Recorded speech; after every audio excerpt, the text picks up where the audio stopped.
Hunting the Shadows.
Hello, my friends. Welcome to the Hunting the Shadows Christmas special.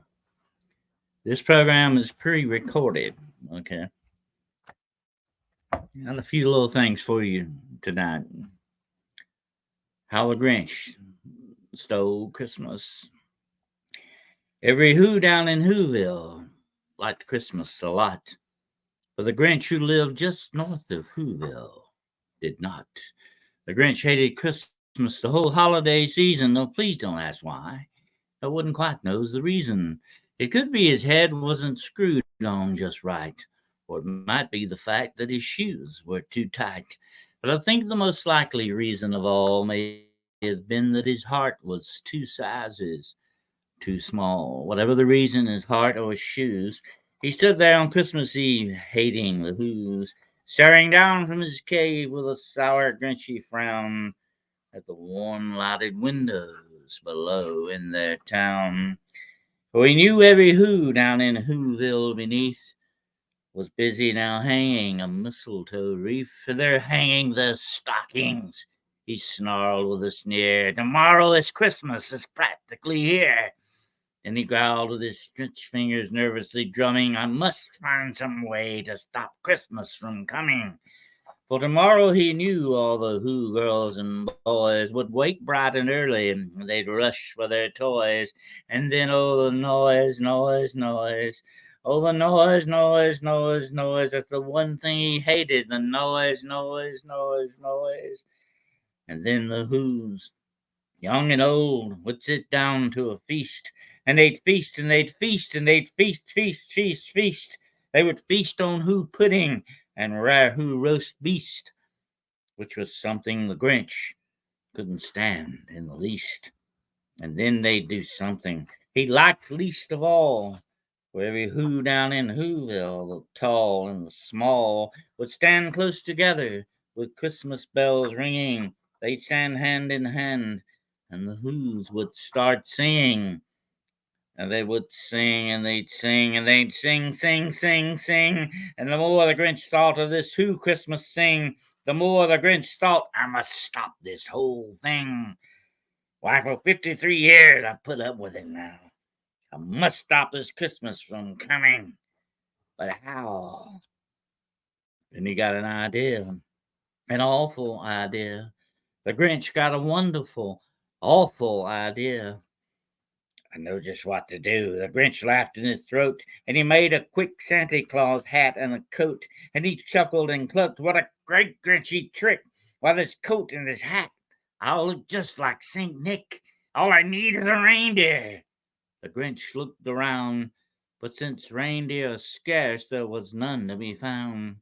Did that stop the old Grinch? No, the Grinch simply said, "If I can't find a reindeer, I'll make one instead." So he called his dog Max. Then he took some red thread and he tied a big horn to the top of his head. Then he loaded some bags and some empty old sacks on a ramshackle sleigh and he hitched up old Max. Then the Grinch said, "Get up!" And the sleigh started down towards the homes where the Who's lay a snooze in their town. All the windows were dark, quiet snow filled the air. When he came to the first little house on the square, "This is stop number one," the old Grinchy Claus hissed, and he climbed to the roof, empty bags in his fist. And he slid down the chimney, a rather tight pinch. But if Santa could do it, then so could the Grinch. He got stuck only once, for a moment or two. Then he stuck his head out of the fireplace, flew, where the little Who's stockings all hung in a row. "These stockings," he grinned, "are the first things to go." And he slithered and slunk with a smile most unpleasant around the whole room, and he took every present: pop guns and bicycles, roller skates, drums, checkerboards, tricycles, popcorn, and plums, and he stuffed them in bags. Then the Grinch very nimbly stuffed all the bags one by one up the chimbley. Then he slunk to the icebox. He took the Who's feast. He took the Who pudding. He took the roast beast. He cleaned out that icebox as quick as a flash, while that Grinch even took the last can of Who hash. And he stuffed all the food up the chimney with glee. "And now," grinned the Grinch, "I will stuff up the tree." And the Grinch grabbed the tree, and he started to shove, when he heard a small sound like the coo of a dove. He turned around fast, and he saw a small Who, little Cindy Lou who was not more than 2. The Grinch had been caught by this tiny Who daughter, who got out of bed for a cup of cold water. She stared at the Grinch and said, "Santa Claus, why are you taking our Christmas tree? Why?" But you know that old Grinch was so smart and so slick, he thought up a lie. Thought it up quick. "Why, my sweet little tot," the fake Santa Claus lied, "there's a light on this tree that won't light on one side. So I'm taking it home to my workshop, my dear. I'll fix it up there, and then I'll bring it back here." And his fib fooled the child. Then he patted her head, and he got her a drink, and he sent her to bed. And when Cindy Lou Who went to bed with her cup, he went to the chimney and stuffed the tree up. And the last thing he took was the log for their fire. Then he went up the chimney himself, the old liar. On their walls he left nothing but some hooks and some wire. And the one speck of food that he'd left in the house was a crumb that was even too small for a mouse. Then he did the same thing to the other Who's houses, leaving crumbs much too small for the other Who's mouses. It was 1/4 past dawn, all the Who's still abed, all the Who's still a snooze, when he packed up his sled, packed it up with their presents, their ribbons, the wrappings, the tags and the tinsel, the trimmings, the trappings. 3,000 feet straight up the side of Mount Crumpet, he rode with his load to the tip top to dump it.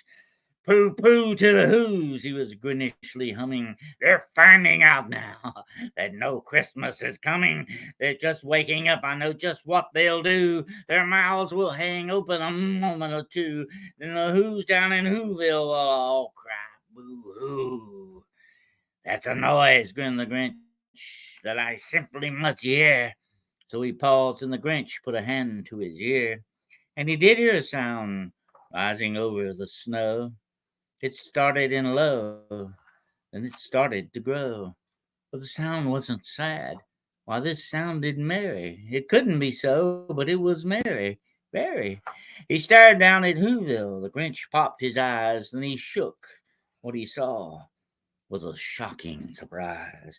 Every Who down in Whoville, the tall and the small, was singing without any presents at all. He hadn't stopped Christmas from coming. It came somehow or another. It came just the same. And the Grinch, with his Grinch feet ice cold in the snow, stood puzzling, and how could it be so? It came without ribbons, it came without tags, it came without packages, boxes, or bags. And he puzzled 3 hours till his puzzler was sore. Then the Grinch thought of something he hadn't before. Maybe Christmas, he thought, doesn't come from a store. Maybe Christmas, perhaps, means a little bit more. And what happened then? Well, in Whoville, they say that the Grinch's small heart grew 3 sizes that day. And the minute his heart didn't feel quite so tight, he whizzed with his load through the bright morning light, and he brought back the toys and the food for the feast, and he himself, the Grinch, carved the roast beast. Welcome Christmas, bring your cheer, cheer to all who's far and near. Christmas Day is in our grasp, so long as we have hands to clasp. Christmas Day will always be, just as long as we have we. Welcome Christmas while we stand, heart to heart and hand in hand. And that, my friend, is how the Grinch stole Christmas. We're going to close with this all time classic, A Visit from St. Nick. 'Twas the night before Christmas that all through the house not a creature was stirring, not even a mouse. The stockings were hung by the chimney with care, in hopes that St. Nicholas soon would be there. The children would nestle all snug in their beds, while visions of sugar plums danced in their heads.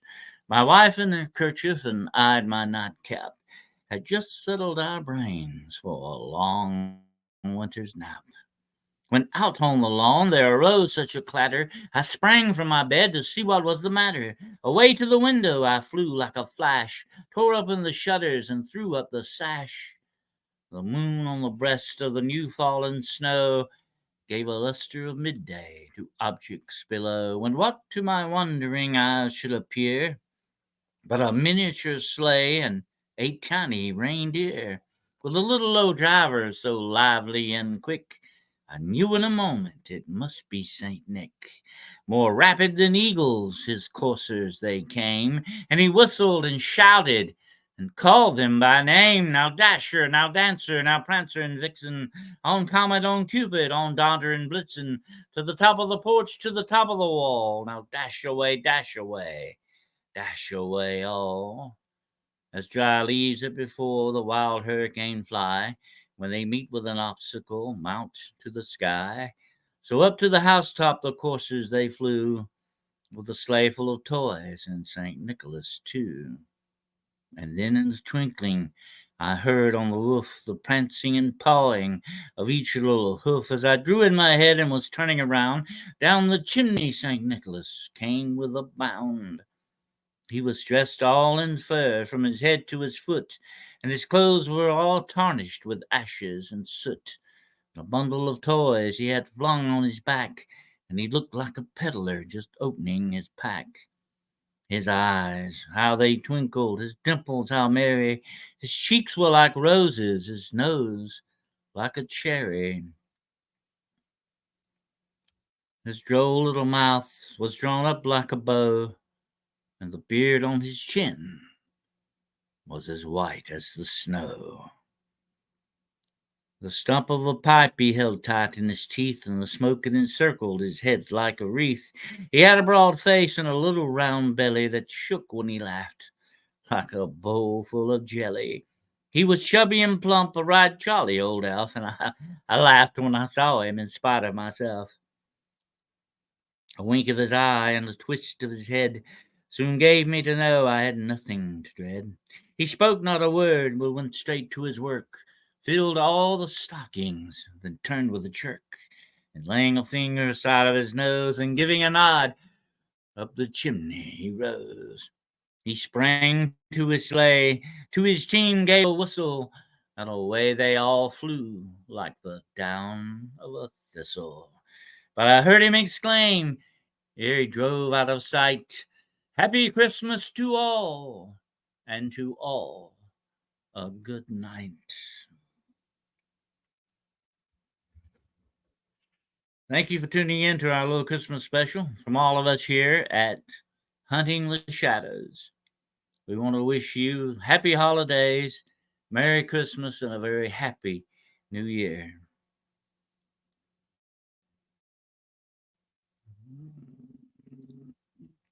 Until then, my friends, embrace the mystery. Hunting the Shadows.